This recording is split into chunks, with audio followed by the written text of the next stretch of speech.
আসসালামু আলাইকুম, সবাই কেমন আছো? আজকে এইচএসসি স্টুডেন্টদের জন্য খুবই ইম্পর্টেন্ট একটি ক্লাস হতে চলেছে। আজকে রাঁচি বোর্ড 2025 সালের কমপ্লিট সেন্টেন্স গুলো ব্যাখ্যা সহ আলোচনা করব। তাহলে চলো আমরা শুরু করি। দেখো, এখন এই নম্বর বলা হয়েছে I think you are not punctual in studies. বলা হয়েছে যে আমি মনে করি তুমি পড়াশোনায় নিয়মিত নও। তারপর বলা হয়েছে কি বি পাংচুয়াল লেস্ট, যে তুমি কি নিয়মিত হও, মানে পড়াশোনায় নিয়মিত হও। লেস্ট মানে নতুবা, নতুবা কি তুমি পরীক্ষায় ফেল করবা, বা নইলে তুমি কি পরীক্ষায় ফেল করবে। এই অর্থটা কি আমাকে এখানে এখন লিখে দিতে হবে, তাহলে কি এটা কমপ্লিট হয়ে যাবে। আমরা জানি কমপ্লিট সেন্টেন্সের নিয়ম কি, যে প্রথমকার অংশটুকু দেখে পরের অংশটুকু কি কমপ্লিট করা। তাহলে এখানে একটা নিয়ম দেখবো, কি নিয়ম আছে এখানে, লিস্টের একটা নিয়ম আছে।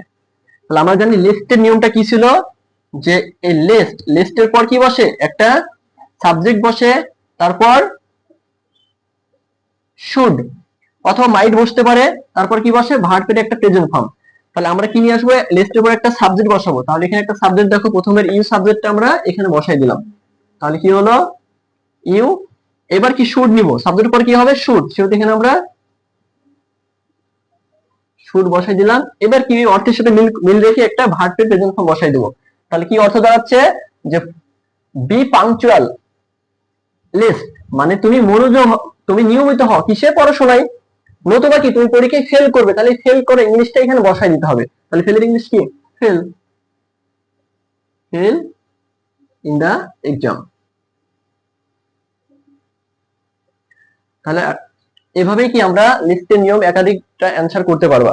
তো আমি এর আগেও অনেক ক্লাস নিয়েছি, ভিডিও আছে আমার, যে লিস্টের নিয়মে বিস্তারিত আলোচনা আছে, ওখানে তোমরা পেয়ে যাবা। তাহলে চলো বি নম্বরটা দেখিয়ে। বি নম্বরটা বলা হয়েছে দ্য ফিল্ম ইন্ডেড ফ্যান্টাস্টিক্যালি। বলতেছে যে কি সিনেমাটির শেষটুকু কি খুবই দারুণ ছিল। If you if you had enjoyed the film, যদি তুমি কি সিনেমাটি উপভোগ করতে, তাহলে কি তুমি এখন একটা কিছু বসাতে হবে। তাহলে কি বসাবো, তাহলে চলো আমরা দেখি আগে নিয়মটা আগে দেখি, যে নিয়মটা কি আছে, ইফ এর নিয়ম। আমরা জানি যে ইফ মানে কন্ডিশনাল সেন্টেন্স। তো ইফ এর কয়েকটা নিয়ম আছে, তার মধ্যে ইফ এর পর যদি প্রেজেন্ট ইনডিফিনিট টেন্স থাকে, তাহলে পরের ক্লজে কি বসাতে হয়, একটা সাবজেক্ট, তারপর কি শ্যাল, উইল অথবা ক্যান, তারপরে ভার্ব প্রেজেন্ট ফর্ম বসে। যদি ইফ এর পরে পাস্ট ইনডিফিনিট টেন্স থাকে, তাহলে পরের ক্লজে সাবজেক্টের পর ক্যান, সাবজেক্টের পর কি কুড, মাইট, উড, তারপরে ভার্বের প্রেজেন্ট ফর্ম বসে। আর ইফের তিন নম্বর নিয়মটা কি ছিল, যে ইফের পর যদি পাস্ট পারফেক্ট টেন্স থাকে, তাহলে পরের ক্লজ কি হয়, সাবজেক্টের পর would have, could have plus ভি3 বসাতে হয়। তাহলে এখন দেখো ইফের পর এটা কোন টেন্সে আছে, দেখো ইফের পর কি আছে, হ্যাড এনজয়েড, মানে পাস্ট পারফেক্ট টেন্সে আছে। আর আমরা তাহলে কি করব, এখন সাবজেক্টের পর would have, could have plus verb 3 করব। তাহলে এখন অর্থটা আমরা বুঝি, যে যদি তুমি কি ওই সিনেমাটি উপভোগ করতে, তাহলে তুমি কি হাততালি দিতে পারতা, বা তালি দিতে, বা তুমি হচ্ছে কি এটা অনেকদিন ধরে মনে রাখতে পারতে, বা তুমি তোমার বন্ধুদের এটা সম্পর্কে তোমার বন্ধুদেরকে বলতে পারতে। তুমি যেটা অর্থ করতে পারবে সেটাই বসাই দেবে, এটার একাধিক আনসার হতে পারে। তাহলে চলো এখানে আমরা কি করতে পারি, যে সাবজেক্টটা কি আবার ওখানে প্রথম সাবজেক্টটা আবার এখানে বসাই দিলাম, তাহলে ইউ নিয়ে আসলাম। এবার নিয়ম অনুযায়ী কি উড হ্যাভ, কুড হ্যাভ, তার মধ্যে আমরা উড হ্যাভ বসাই দিলাম। এবার ভার্ব 3 কি, তাহলে আমরা এটা বসাই যে যদি তুমি কি সিনেমাটি উপভোগ করতে, তাহলে তুমি তালি দিতে। তাহলে তালি দেওয়ার ইংলিশ কি, তালি দেওয়ার ইংলিশ হচ্ছে ক্লাপ। আর ক্লাপের হচ্ছে ভার্ব 3 ক্লাপড। তাহলে দেখো ইউ উড হ্যাভ ক্লাপড, এটা করলেই তোমার আনসার হয়ে গেল। তুমি এখানে আরো করতে পারতা এভাবে, you would have remembered it for a long time, এটাও বসাতে পারতা, তুমি একাধিক আনসার করতে পারো। এবার চলো পরেরটা যাই। পরেরটা কি, সি নম্বর কি আছে, দো ইট ইজ আনসার্টিয়ান, যদিও কি এটা অনিশ্চিত। দুই নিয়মে আমাকে করা লাগবে, এটা অর্থের সাথে মিল রেখে করা লাগবে। যে অর্থটা কি দাঁড়াচ্ছে, যদিও এটা অনিশ্চিত, তবুও কি আমি ভালো কিছু আশা করি, এরকম একটা কিছু বসাই দেবো, তাহলে কি এটা কমপ্লিট হয়ে যাবে। তাহলে চলো এটা লিখে দিই, এখানে কোনো রুলস নেই, আমরা এমনি লিখে দেবো অর্থের সাথে মিল রেখে।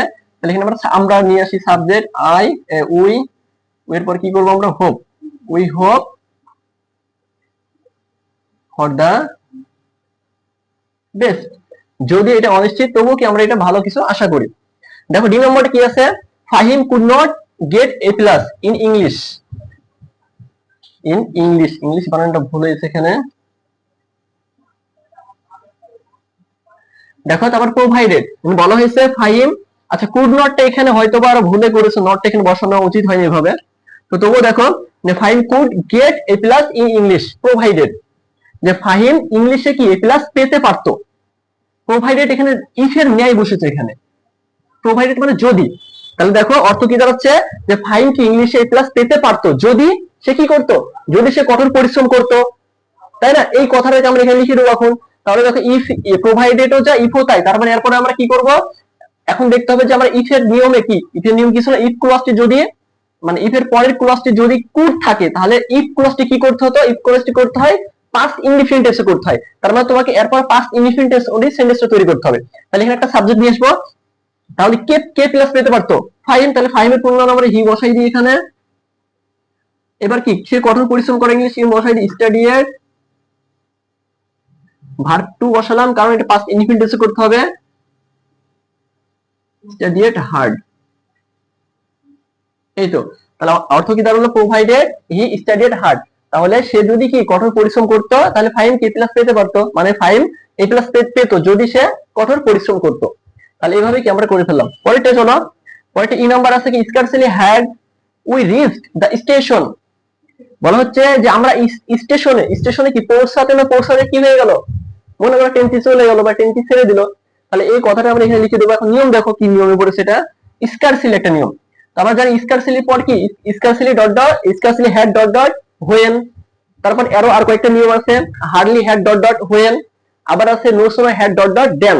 এই তিনটা নিয়ম থেকে ম্যাক্সিমাম পরীক্ষা আসে, তো তিনটা নিয়ম তোমরা ভালো করে মনে রাখবা।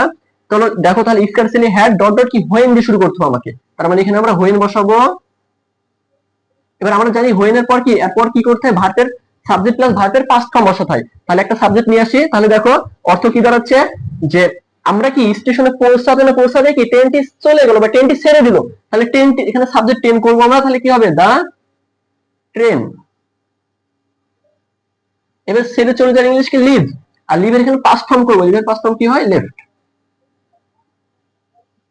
দেখো কত সুন্দর ভাবে কি আমরা এগুলো অ্যান্সার করে ফেললাম। তাহলে এবার চলো আমরা পয়েন্টগুলো সলভ করি।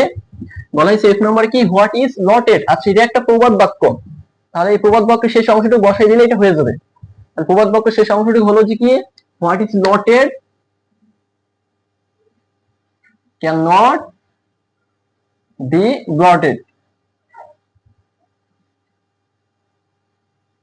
অর্থ হলো কি নিয়তির লিখন কখনো কি মুছানো যায় না, এটার অর্থ। আর তোমাদের একটা কি প্রবাদ বাক্য আসে পরীক্ষায়, তাহলে এখানে দিয়ে দিয়েছে এফ নম্বরে। চলো জি নম্বরটা কি আছে, জি নম্বরটা হচ্ছে, তো এফ নম্বর তোমার এটা মুখস্থ রাখতে হবে, এটা কোনো রুলস না, এটা তোমাকে মুখস্থ করতে হবে। দেখো জি নম্বর কি আছে, food adulteration is a crime, মানে খাদ্য ভেজাল কি একটি অপরাধ। ইট ইজ হাই টাইম, এখন উপযুক্ত সময় কিছু একটা করার। তাহলে বলতেছে খাদ্য ভেজাল কি একটি ক্রাইম বা অপরাধ, তাই এখন উপযুক্ত সময় এটাকে থামানো। তাহলে আমাকে ইংলিশটা করে দিলে এটা হয়ে যাবে। তো তার আগে দেখি কোন রুলস আছে কিনা, এখানে দেখো একটা রুলস পেয়েছে কি ইট ইজ হাই টাইম। আমরা জানি ইট ইজ হাই টাইম অথবা ইট ইজ টাইম এর পর কি বসাতে হয় একটা সাবজেক্ট, তারপর ভার্বের পাস্ট ফর্ম। তাহলে আমরা এরপর একটা সাবজেক্ট বসাবো। তাহলে দেখো খাদ্য ভেজাল কি একটি বড় অপরাধ, তাহলে এখনই উপযুক্ত সময় কি আমাদের এটা থামানো। তাহলে একটা সাবজেক্ট নিয়ে আসলাম আমরা উই, মানে এবার কি করবো আমরা ভার্বের পাস্ট ফর্ম, তাহলে থামানোর ইংলিশ কি স্টপ, তার মানে এখানে হলো স্টপ, আর স্টপের সাথে কি যোগ করে দিলাম পাস্ট ফর্ম করে দিলাম স্টপ ইট, মানে এখন এটা কি আমাদের থামানো উপযুক্ত সময়। অথবা তুমি এখানে প্রিভেন্টেড ইট দিতে পারো, যে এটাও করতে পারো উই প্রিভেন্টেড ইট, মানে এটা কি প্রতিরোধ করার এখনই উপযুক্ত সময়। পরেরটা চলো এইচ নম্বর কি আছে, দেখো প্রথমে ড্যাশ আছে, পরে অ্যাজ ইফ এর একটা রুলস আছে, as if she were a mad girl.